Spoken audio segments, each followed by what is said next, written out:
The Sunday morning sun had barely cleared the Sierra Nevada peaks when Natalie Warren threw herself between Reverend Holbrook's walking stick and the trembling woman cowering in the dirt outside the church, taking the blow meant for Ruby's painted face across her own shoulder.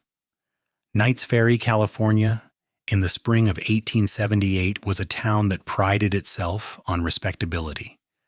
The mining town along the Stanislaus River had grown prosperous from the quartz mills and ferry crossing, and with prosperity came a certain rigidity about who belonged in polite society and who did not. Ruby Martinez, with her rouge-stained cheeks and scandalous silk dress, decidedly did not belong anywhere near the white clapboard church on Sunday morning. But she had come anyway, desperate and seeking sanctuary from something Natalie could not yet understand. And now the entire congregation stood watching as their minister raised his stick again. "Stop this!" Natalie's voice rang out clear and firm, though her heart hammered against her ribs. At 22 years old, she was the schoolteacher, the mayor's niece, a woman of unimpeachable reputation who volunteered at church socials and taught Sunday school to the miners' children. "Have you forgotten every sermon you have ever preached about mercy?" Reverend Holbrook's face purpled with rage. "Step aside, Miss Warren.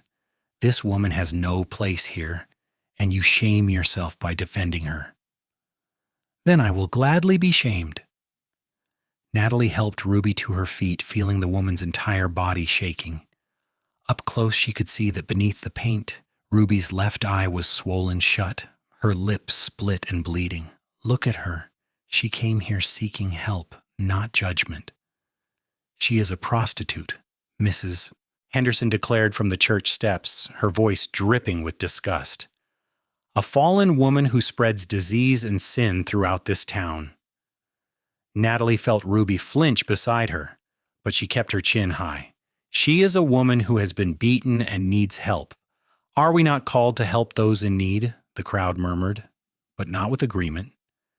Natalie saw the hardness in their eyes, the way her own students' parents pulled their children away as though Ruby's mere presence might contaminate them. Even her uncle, Mayor Warren, stood silent on the church steps, his jaw tight with disapproval. "You force me to make a choice, Miss Warren." Reverend Holbrook lowered his stick, but his voice carried across the churchyard.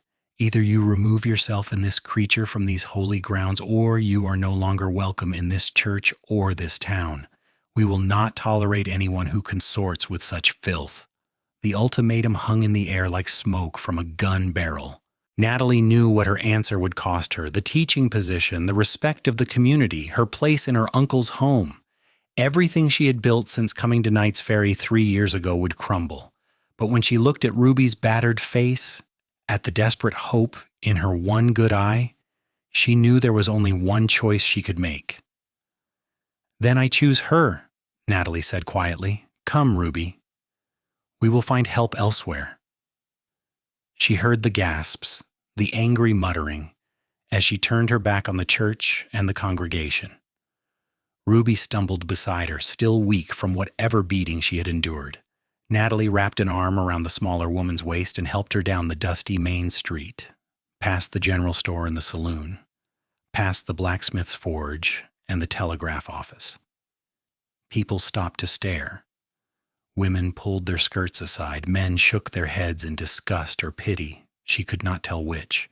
By noon, Natalie's belongings sat in a pile on the street outside her uncle's boarding house. He had not even waited for her to return before evicting her.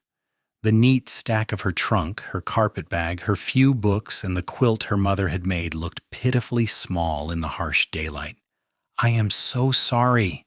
Ruby's voice was barely a whisper. She sat on Natalie's trunk, holding a wet cloth to her swollen eye.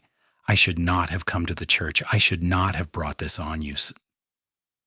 "You did nothing wrong." Natalie tried to sound more confident than she felt. She had exactly $12.37 to her name. No home, no employment, and now no prospects. Knights Ferry was the only town for 20 miles in any direction, and word would spread quickly. No respectable establishment would hire her now. "Tell me what happened. Who hurt you?" Ruby's good eye filled with tears. "Charlie Sullivan, one of the miners. He gets mean when he drinks. And last night he decided he owned me because he had paid once. When I said no, he did this." She gestured to her face.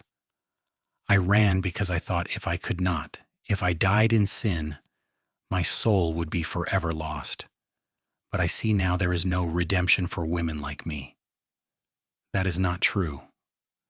Natalie knelt in front of Ruby, taking her hands. "What was done to you is not your fault. Not last night and not whatever brought you to this life in the first place. You do not know what I have done. I know what has been done to you, and I know that compassion is never wrong, no matter what they say." Natalie stood, her mind racing. They needed shelter, food, and work. The respectable parts of town were closed to them now, but perhaps there were other options. "Where do you live?" "Miss Delilah's place, on the edge of town near the river. But you cannot come there. It would ruin you completely." Natalie almost laughed. "Ruby, I am already ruined. I have nothing left to lose." That afternoon, Natalie Warren walked through the doors of Delilah's boarding house, a polite name for what everyone knew was a brothel. Miss Delilah herself, a handsome woman in her 40s with sharp eyes and an even sharper business sense, looked Natalie up and down with frank assessment. "So you are the teacher who defended Ruby," Delilah said without preamble. "The whole town is talking about nothing else. You are either very brave or very foolish." "Perhaps both." Natalie kept her voice steady. "I need work and a place to stay. I can clean, cook, keep books. I can teach reading and arithmetic. I am a hard worker, and I will not judge anyone under your roof." Delilah's eyes narrowed. "I do not need another girl working on her back, if that is what you're thinking." "That is not what I'm offering." Natalie met her gaze directly. "But I imagine you need someone who can read contracts, write letters, perhaps help your girls learn skills that might let them choose different lives if they wish." For a long moment, Delilah said nothing. Then she nodded slowly. "I could use someone like that. The room and board, plus $5 a week. You keep to yourself, do not preach at my girls, and stay out of the way when clients come calling. Agreed?" "Agreed." Natalie moved into a small room on the second floor, barely large enough for a narrow bed and a washstand, but it was hers, and it was dry. That night she lay awake listening to the unfamiliar sounds of the house. Laughter from downstairs, the tinny piano music, footsteps in the hallway, the creak of bed springs. She had fallen so far so fast that her head spun with it. Yesterday she had been respectable. Today she was an outcast living in a brothel. But when she remembered Ruby's desperate eyes, the bruises on her face, she knew she had made the right choice, even if it cost her everything. The days that followed developed their own rhythm. Natalie rose early to help with cooking and cleaning before the house stirred. She discovered that Miss Delilah ran a surprisingly orderly establishment. The girls were required to bathe daily, use preventatives against disease, and turn away violent clients. It was still a hard life, but not the complete degradation Natalie had imagined. She began teaching reading lessons in the afternoons to those girls who wanted to learn. Ruby attended every session, proving to be an eager student with a quick mind. 2 weeks after her exile from polite society, Natalie was hanging laundry in the yard behind the boarding house when she heard hoofbeats approaching. She looked up to see a rider coming up the path from the river, a tall man on a bay horse. He rode with the easy grace of someone who had spent his life in the saddle, and even from a distance she could see the leather chaps and the well-worn hat that marked him as a working cowboy. He dismounted near the back porch, and Natalie got her first clear look at him. He was perhaps 26 or 27, with sun-darkened skin and light brown hair that needed cutting. His face was weathered but handsome, with a strong jaw and eyes the color of creek water. He moved with an economy of motion that suggested both strength and gentleness, the way she had seen good horsemen handle skittish colts. "Afternoon, miss." He touched his hat brim politely, his voice a low drawl. "I am looking for Miss Delilah. Is she receiving?" "In the middle of the day?" Natalie could not keep the skepticism from her voice. His mouth quirked in what might have been amusement. I am here on business, not pleasure. My name is James Xavier. I am foreman at the Double Bar Ranch, and Miss Delilah has been supplying laundry services for the bunkhouse. I came to discuss expanding our arrangement. Natalie felt her cheeks warm at her assumption. I apologize. I will fetch her for you. No need, Delilah called from the back door. I heard you ride up, James. Come on in and we will talk turkey. James Xavier followed Delilah inside, but not before giving Natalie another long look, his expression thoughtful. She returned to her laundry with fierce concentration, annoyed at herself for noticing the breadth of his shoulders or the way he moved like water over stone. She did not see him leave, but an hour later Delilah found her in the kitchen, helping prepare supper. James Xavier is a good man, Delilah said without preamble. He pays fair and treats my girls like human beings, which is more than most men in this town can manage. His ranch hands use our services, but he makes sure they behave respectfully or they answer to him. Why are you telling me this? Natalie kept her eyes on the potatoes she was peeling. Because he asked about you, asked who you were, why a woman like you was hanging laundry at my place. I told him your story about Ruby in the church. You know what he said?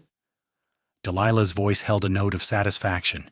He said compassion is never a sin, no matter what those hypocrites preach. Natalie's hands stilled, the potato and knife forgotten as warmth spread through her chest at those words, at the thought of someone, especially someone like James Xavier, who seemed to command respect, defending her choice. He's coming back on Saturday, Delilah continued. Asked if you might have time to talk with him. I said I would ask. Why would he want to talk to me? Why do you think? Delilah laughed. You are not blind, girl, but I will say this. James Xavier is not a man who plays games or treats women poorly. If he wants to court you proper, he will do just that, and damn what anyone in town thinks about it. Saturday came with clear skies and warm sunshine. Natalie changed her dress 3 times before settling on a simple blue calico that had survived her exile from her uncle's house. She told herself she was being ridiculous, that James Xavier was probably just being kind, that nothing could come of it anyway. What kind of future could she offer any man, living as she did on the charity of a brothel owner? But when he rode up that afternoon looking freshly shaved and wearing a clean shirt, her heart kicked against her ribs like a wild thing. He helped her into his wagon with careful courtesy, and they drove out along the river road where the cottonwoods grew thick and green. For a while they traveled in silence, but it was not uncomfortable. Natalie watched his hands on the reins, capable and sure, and felt something unwind inside her chest. Delilah told me what you did, James said finally, standing up for Ruby against the Reverend and the whole town. That took more courage than most men I know could muster. It was not courage. It was just the right thing to do. Those are not mutually exclusive. He glanced at her, and she saw warmth in those creek water eyes. Most people do not do the right thing when it costs them something. You lost everything, and you did it anyway. Natalie looked down at her hands folded in her lap. I could not stand by and watch them hurt her. She was terrified and wounded, and they treated her like an animal, like she was less than human because of how she makes her living. You do not think prostitution is a sin? There was no judgment in his question, only curiosity. I think poverty is a sin. I think beating women is a sin. I think men who use those women and then condemn them are hypocrites and sinners both. Natalie's voice grew fierce. Ruby was 14 when her father sold her to pay his gambling debts. 14, James. She has been doing what she must to survive ever since. How can I judge her for that? How can anyone? James was quiet for a moment. Then he said, My mother was a prostitute in Abilene before she met my father. She was 16, starving, newly arrived from Ireland with no family and no prospects. My father was a cowboy who fell in love with her and did not care what she had done to survive. He married her, brought her to California, and they built the Double Bar together.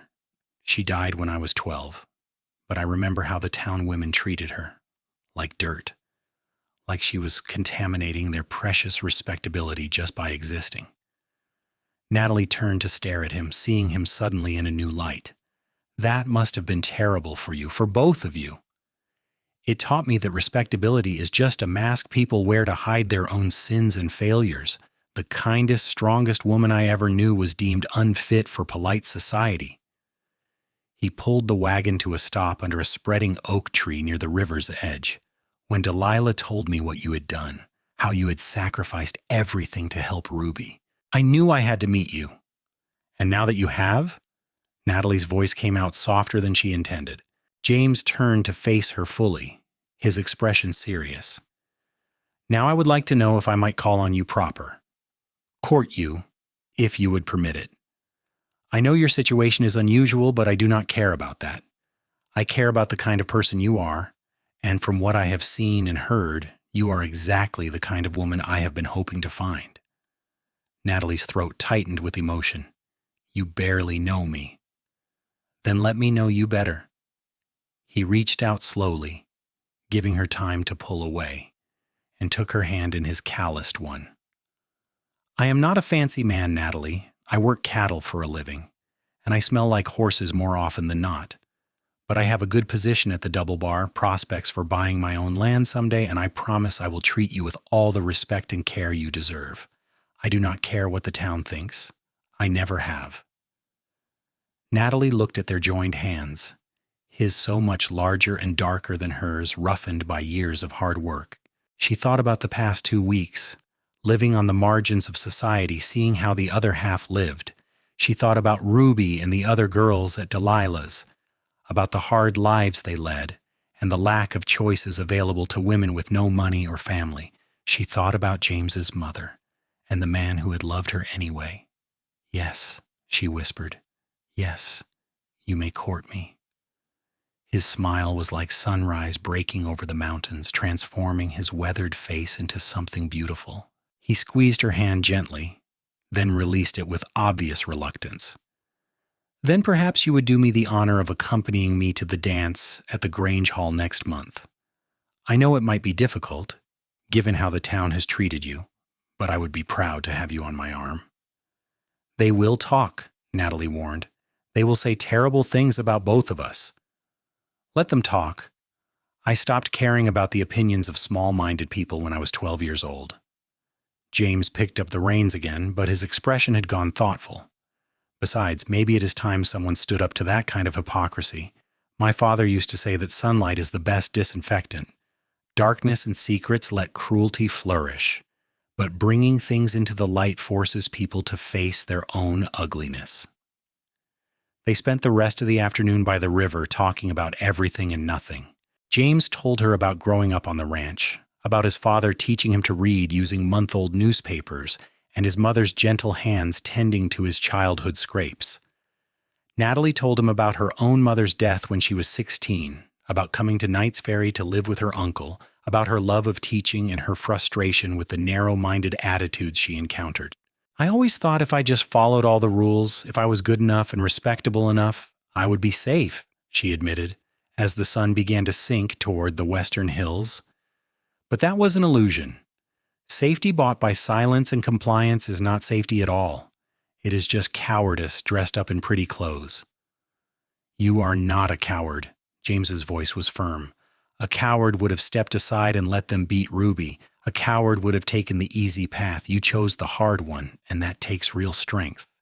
As he drove her back to Delilah's in the gathering dusk, Natalie felt something like hope stirring in her chest. She had lost everything true, but perhaps she was gaining something far more valuable. Perhaps she was gaining herself. True to his word, James came calling twice a week throughout the following month. Sometimes they rode out to the river or up into the foothills. Sometimes they simply sat on Delilah's front porch in the evening, talking while the stars came out overhead.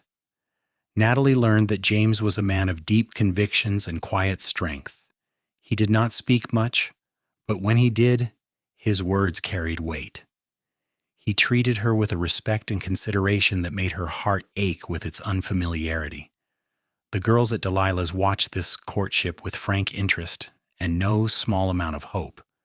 Ruby, in particular, seemed to bloom under the proof that a good man could see past society's judgments. She progressed rapidly in her reading lessons and began talking about saving money to open a dress shop someday.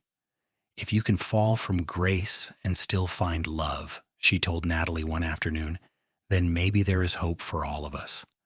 The night of the Grange Hall dance arrived warm and clear. Natalie wore her best dress, a green silk that had been her mother's, carefully preserved all these years. James arrived in a suit that was slightly too small across the shoulders, his hair slicked back, and his boots polished to a high shine. He looked uncomfortable but determined, and when he saw her, his face went soft with admiration. "You are beautiful," he said simply. The Grange Hall was lit with lanterns and filled with music when they arrived. Natalie felt every eye turn toward them as they entered, felt the weight of judgment and scandal pressing down like a physical thing. The music stuttered to a halt. Conversations died mid-sentence. Mrs. Henderson actually gasped aloud. Reverend Holbrook stood up from his seat near the refreshment table. "Mr. Xavier, surely you are not bringing that woman into this respectable gathering."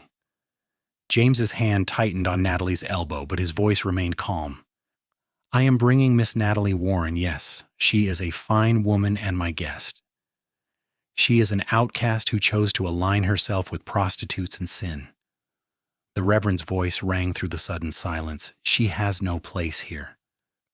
She chose to help a woman who was beaten and terrified." James's voice grew harder. "She showed more Christian charity in that moment than you and your entire congregation have shown in all your years of preaching. If she has no place here, then neither do I." He turned as if to leave, but Natalie held her ground. She had spent a month living in the shadows, accepting her exile, but something in her rebelled against letting them drive her away again. "I am not leaving," she said clearly. "I have as much right to be here as anyone. I have committed no crime. I have hurt no one. I simply refused to stand by while a wounded woman was beaten in the street." "You defended a whore," Mrs. Henderson spat. "I defended a human being." Natalie raised her voice so everyone could hear. "Ruby Martinez was 14 years old when her father sold her to a brothel to pay his gambling debts. She has been surviving the only way she could ever since. Last month, a minor beat her bloody because she refused him, and when she came to the church seeking sanctuary, you all wanted to drive her away like a dog. Tell me, which is the greater sin? Her poverty and desperation, or your complete lack of mercy?" The silence that followed was deafening. Natalie saw shock on some faces, shame on others, stubborn anger on many. But she also saw a few expressions of uncertainty, of dawning discomfort. "The girl speaks truth." Old Mr. Patterson, who ran the general store, stood up from his chair. "We talk a big talk about Christian charity, but when it comes down to it, we are mighty quick to judge and slow to help." "Those women are sinners," Reverend Holbrook insisted. "So are we all," James said quietly. "I do not recall Jesus turning away anyone who came to him in need. Seems to me he saved his harshest words for hypocrites and Pharisees, not for prostitutes and tax collectors." A murmur ran through the crowd. Some people still looked scandalized, but others were nodding slowly. Natalie saw her uncle standing near the door, his face unreadable. For a moment their eyes met, and she saw something flicker there, regret perhaps, or shame. Then the fiddler, a young man named Tommy, who had been one of Natalie's better students, struck up a waltz. "I reckon Miss Warren has as much right to dance as anyone," he called out, "and I would like to hear her teach again someday. She was the best teacher we ever had." James swept Natalie into the waltz before anyone could protest. They moved together across the floor, and slowly, hesitantly, other couples joined them. Not everyone. Mrs. Henderson and several other women swept out in high dudgeon, and Reverend Holbrook left with his wife shortly after. But more people stayed than left, and as the evening wore on, the tension gradually eased. During a break in the dancing, Natalie's uncle approached them. He looked older than she remembered, more worn. "Natalie," he said gruffly, "I owe you an apology. I should not have put you out like that. I was thinking about my position, my reputation, and I forgot about what was right." Natalie felt tears prick her eyes. "Thank you, Uncle Martin. That means more than you know." "Your mother, my sister, she would have been proud of what you did," he continued. She always said you had her courage. I see now she was right. He glanced at James, sizing him up. Xavier, is it? You were the foreman at the double bar? Yes, sir. You treat my niece well, you hear? She deserves the best. I know she does, sir. I intend to give her exactly that. As the summer progressed, Natalie found her place in Knights Ferry gradually shifting. She was not fully welcomed back into polite society, but neither was she completely shunned. Some families, desperate for a good teacher, began bringing their children to Delilah's back parlor for lessons. Natalie charged minimal fees, just enough to save a little money, and word spread about the quality of her instruction. Even some of the girls from the brothel attended, learning to read and cipher, opening up new possibilities for their futures.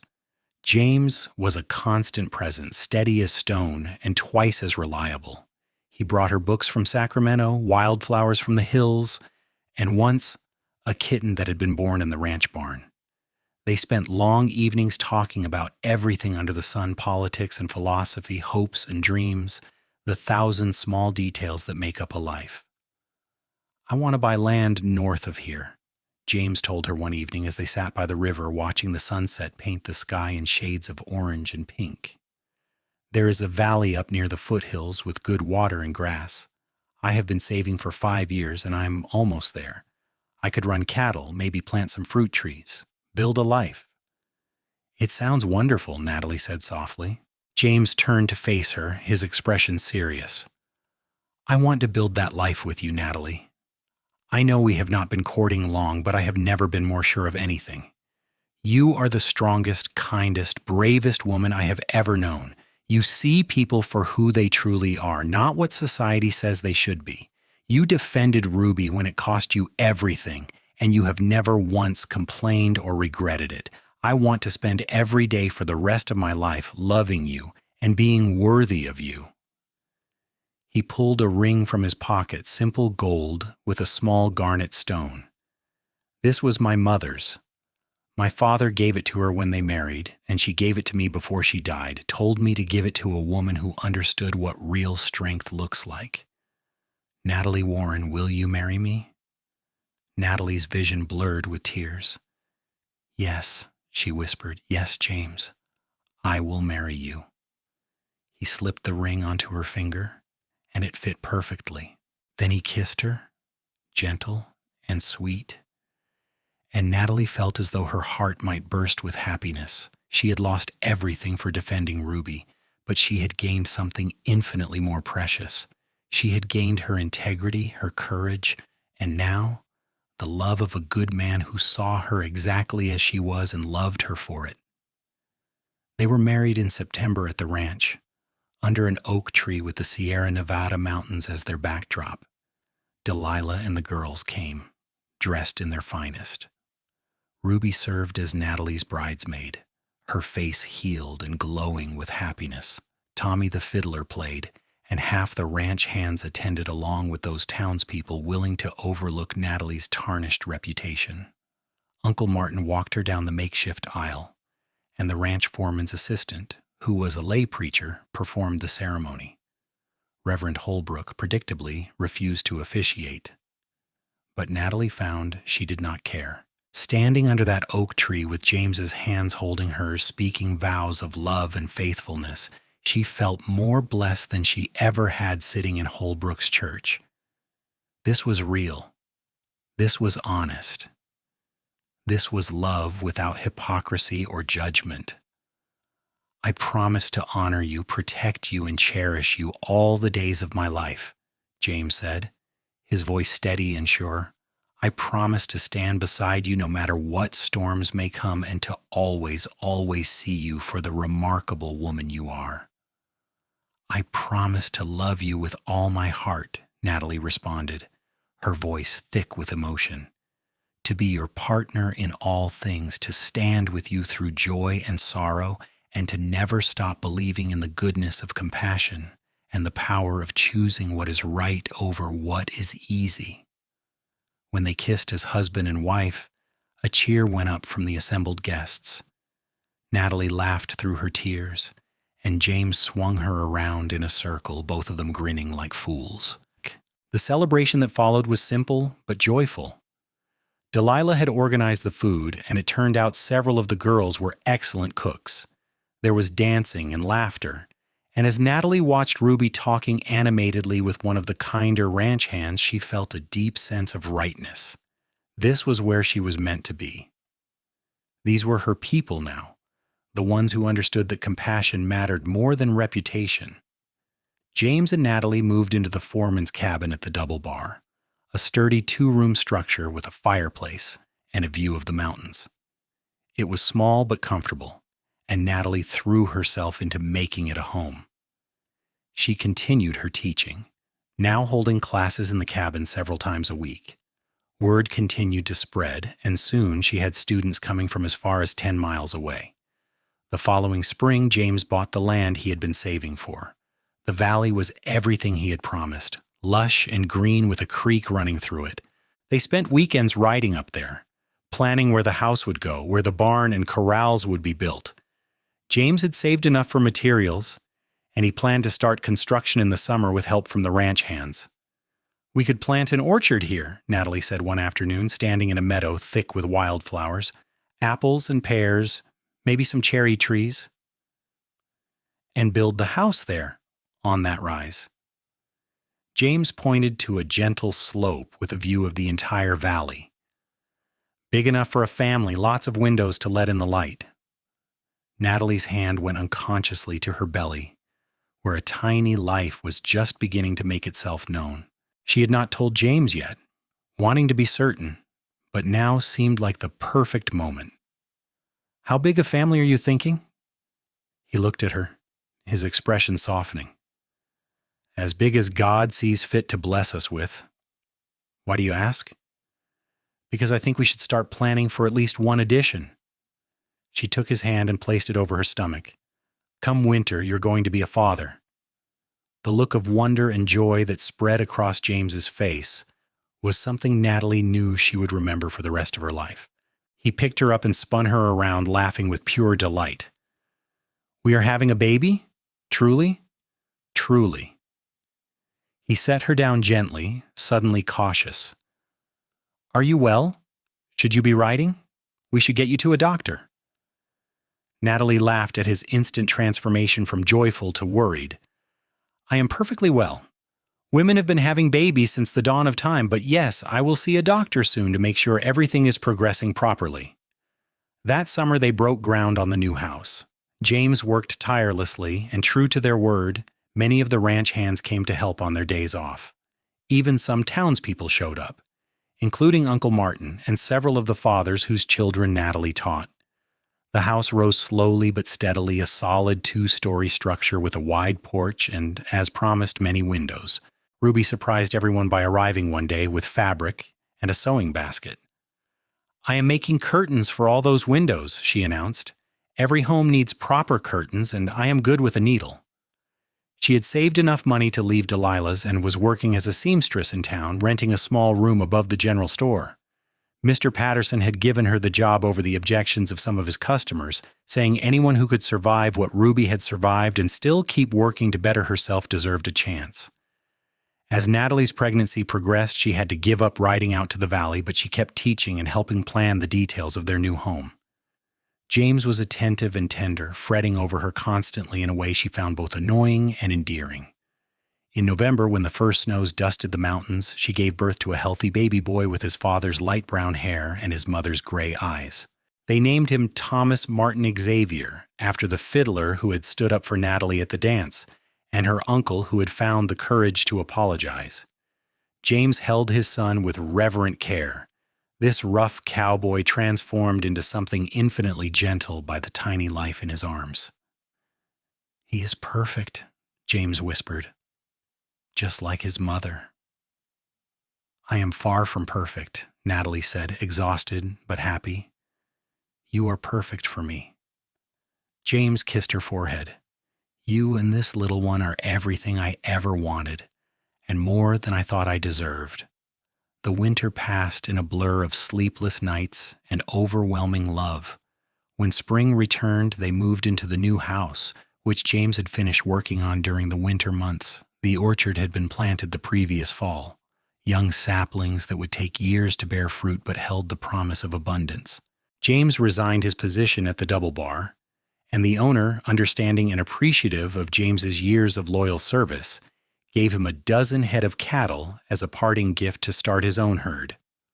Life settled into a rhythm of hard work and deep contentment. James worked the land and tended the cattle. Natalie resumed teaching in the new house's front parlor, which had been designed with exactly that purpose in mind. Tommy grew from infant to toddler, tottering around the house and yard on unsteady legs, laughing at everything. Ruby became a regular visitor, and they were delighted when she shyly announced that she was being courted by Mr. Patterson's son, a serious young man who worked as a clerk and did not care about her past. "He says I am the bravest woman he knows," Ruby told Natalie with wonder in her voice. "He says anyone who survived what I did and came out the other side still believing in goodness is someone worth knowing." "He is right," Natalie said firmly, "and I am so happy for you."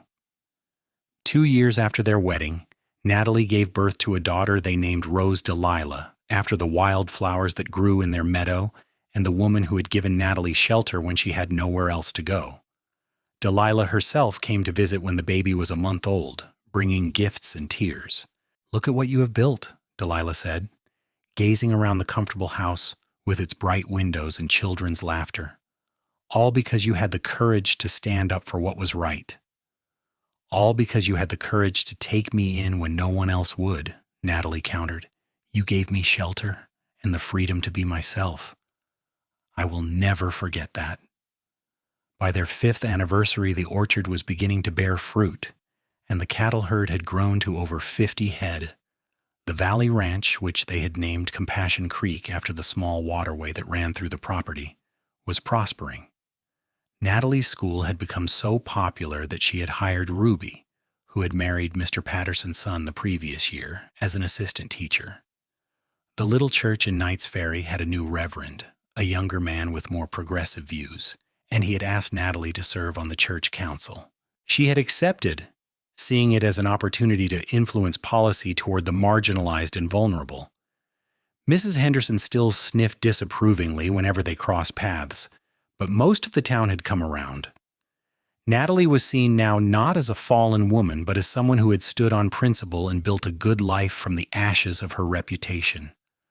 On a warm evening in late summer, James and Natalie sat on their porch watching the sunset paint the mountains in shades of gold and purple. Tommy, now 4 years old, was playing in the yard with Rose, who toddled after her older brother with determined enthusiasm. Another baby was on the way, due in the spring, and Natalie rested her hand on her growing belly with contentment. "Do you ever regret it?" James asked quietly, "standing up for Ruby that day, losing your teaching position and your place in town?" Natalie considered the question, looking out over their valley, their home, their children. She thought about the winding path that had brought her here, from that Sunday morning in front of the church to this moment of perfect peace. "No," she said finally, "not for a moment. If I had stayed silent, if I had chosen the easy path, I would have kept my reputation but lost my soul, and I never would have found you. I would have found you eventually." James took her hand, threading his fingers through hers. "The moment Delilah told me what you had done, I knew you were someone extraordinary. Compassion is never a sin, and standing up for it, even when it costs you everything, that is what makes a person truly good." "You told me that once before," Natalie said softly. "The day we met. Those words meant everything to me. They were true then, and they are true now." James brought her hand to his lips, kissing her knuckles gently. "You taught me that love means seeing people as they truly are and loving them anyway. You taught this whole town that mercy matters more than judgment, and you gave me a life more beautiful than anything I ever imagined." Natalie leaned her head against his shoulder, watching their children play in the golden light. She had been cast out for defending a woman of ill repute, labeled a sinner for showing compassion. But from that exile, she had built something real and true and lasting. She had found love not in spite of her choice, but because of it. Because James Xavier was a man who understood that compassion is never a sin. The years continued to unfold with their share of joys and struggles. The spring baby turned out to be twin girls, Mary and Grace, who kept the household in cheerful chaos. The orchard flourished, producing apples and pears that Natalie turned into preserves they sold in town. The cattle herd grew large enough that James hired 2 ranch hands to help with the work. Compassion Creek Ranch became known throughout the county as a fair place to work, where men were paid well and treated with respect. Ruby and her husband had children of their own, and the 2 families grew close, their children playing together while the adults worked side by side. Ruby's dress shop, which she had finally opened with Natalie's encouragement and a small loan from James, thrived. She employed 2 other former prostitutes from Delilah's, giving them the same second chance she had been given. Uncle Martin, in his later years, became one of Natalie's staunchest supporters. He used his position as mayor to push for reforms protecting vulnerable women and providing alternatives to prostitution for those desperate enough to consider it. When he died, peacefully in his sleep at age 72, his will left a substantial sum to establish a home for women in crisis, to be run by Natalie and Ruby. The Magdalene House, as it came to be known, opened 5 years after Natalie's exile from the church. It provided shelter, education, and job training for women trying to escape prostitution or abusive situations. Delilah, older now and ready to retire from running her boarding house, became the house mother, bringing her practical wisdom and understanding to the work. "Who would have thought," Delilah said at the house's opening celebration, "that a school teacher standing up for a beaten prostitute would lead to all this?" "God works in mysterious ways," Natalie replied with a smile. "Or perhaps it is just that compassion multiplies when you give it room to breathe." The new reverend standing nearby nodded approvingly. "You have taught this community more about Christian charity than 100 sermons ever could, Mrs. Xavier. Your courage that day was the seed from which all this grew." As their children grew, Natalie and James made sure they understood the story of how their parents had met, how a choice to defend someone powerless had led to everything they had. Tommy, serious and thoughtful, became a lawyer specializing in defending those who could not afford representation. Rose followed in her mother's footsteps as a teacher. Mary and Grace, inseparable as they had been in the womb, became nurses, caring for the sick without regard for their social standing. On their 20th anniversary, James surprised Natalie with a trip back to Knights Ferry. The town had changed significantly. The old church where Reverend Holbrook had preached had been renovated, and a new stained glass window had been installed. To Natalie's shock, the window depicted a woman helping another woman to her feet with the inscription below reading, "Compassion is never a sin." The church council commissioned it last year, the current reverend explained. They wanted to commemorate the moment that changed Knights Ferry's heart. "Your story has become part of our town's history, Mrs. Xavier, a reminder that mercy matters more than judgment." Natalie stood before the window with tears streaming down her face. She thought about that terrified young woman she had been, choosing between her comfortable life and doing what was right. She thought about Ruby, beaten and desperate, and all the women who had come after her, finding shelter and hope. She thought about James, who had seen her compassion as strength rather than weakness, who had loved her not in spite of her choices but because of them. "What are you thinking?" James asked softly, putting his arm around her waist. "I'm thinking about how one moment can change everything, how choosing compassion, even when it costs you everything, can ripple outward in ways you never imagined." Natalie leaned into her husband's embrace. "I am thinking about how blessed I am to have found you, to have built this life, to have been part of something bigger than myself." "The blessing was mine," James insisted. "You were already extraordinary. I just recognized it." They returned to Compassion Creek Ranch as the summer heat gave way to autumn coolness. Their children were grown now, building lives of their own. But they visited often, bringing grandchildren who filled the house with laughter. The orchard produced abundant harvests.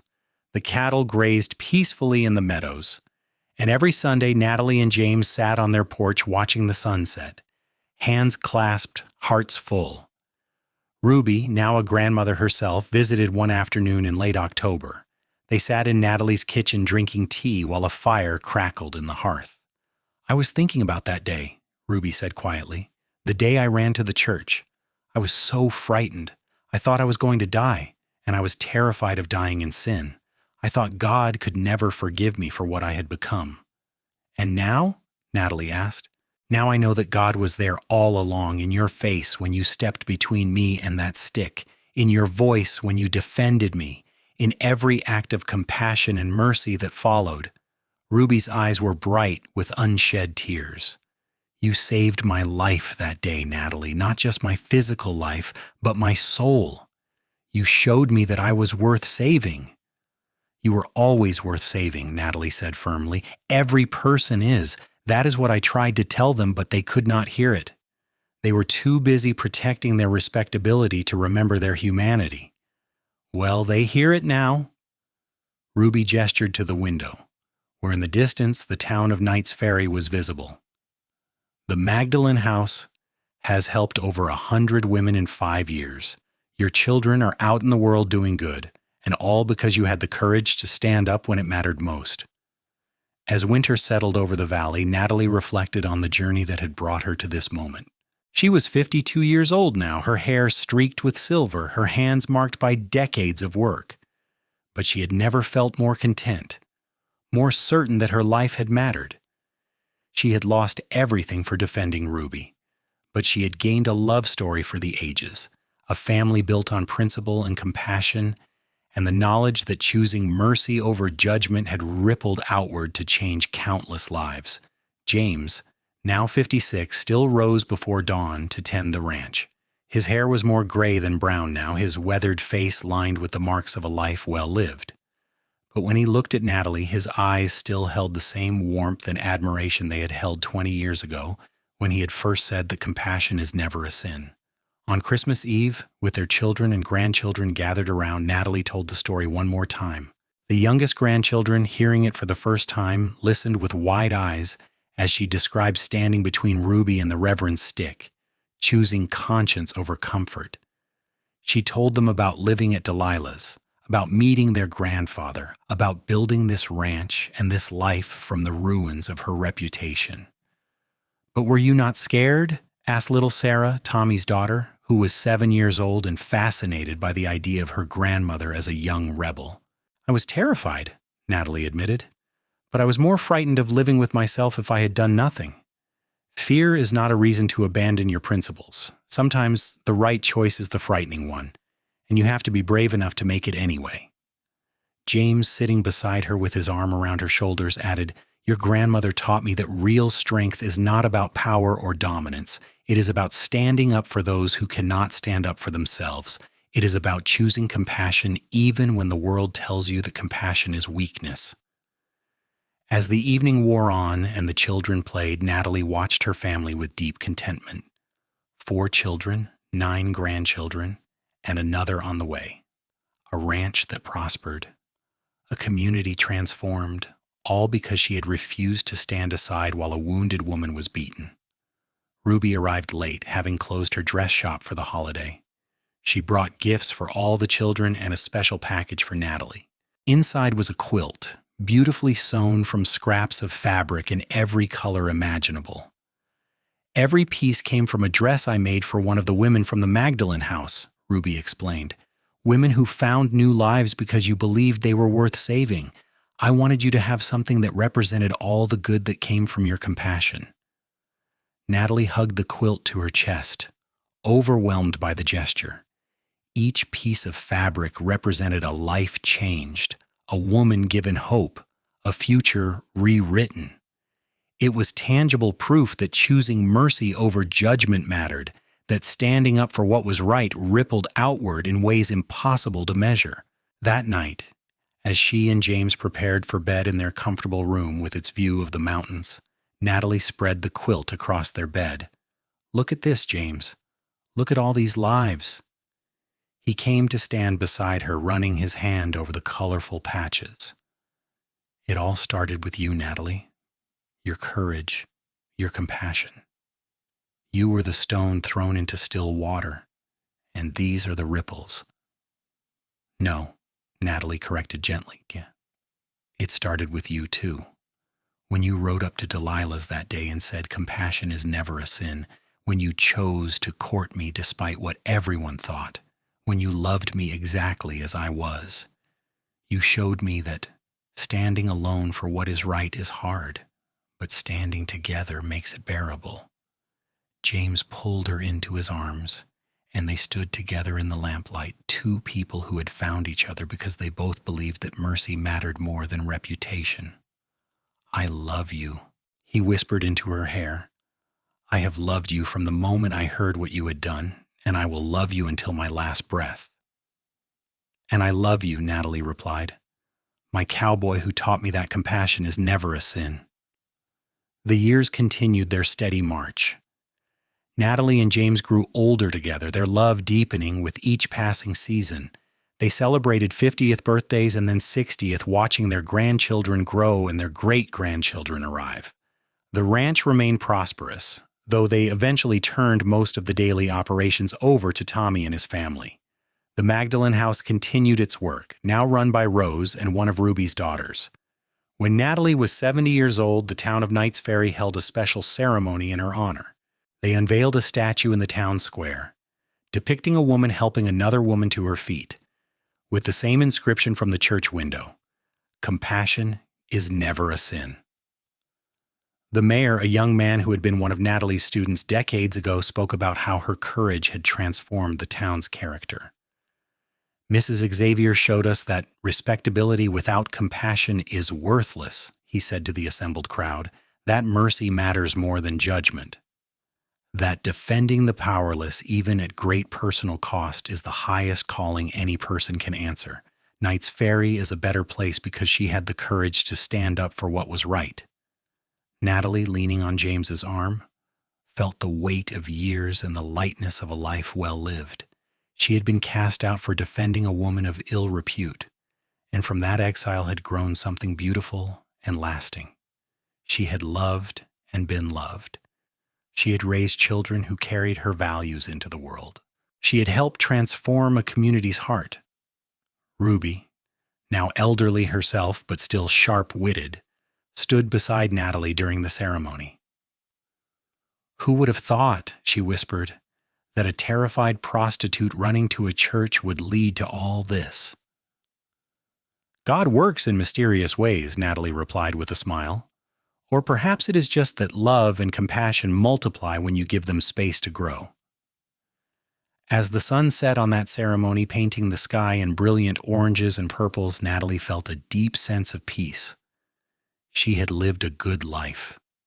She had made a difference.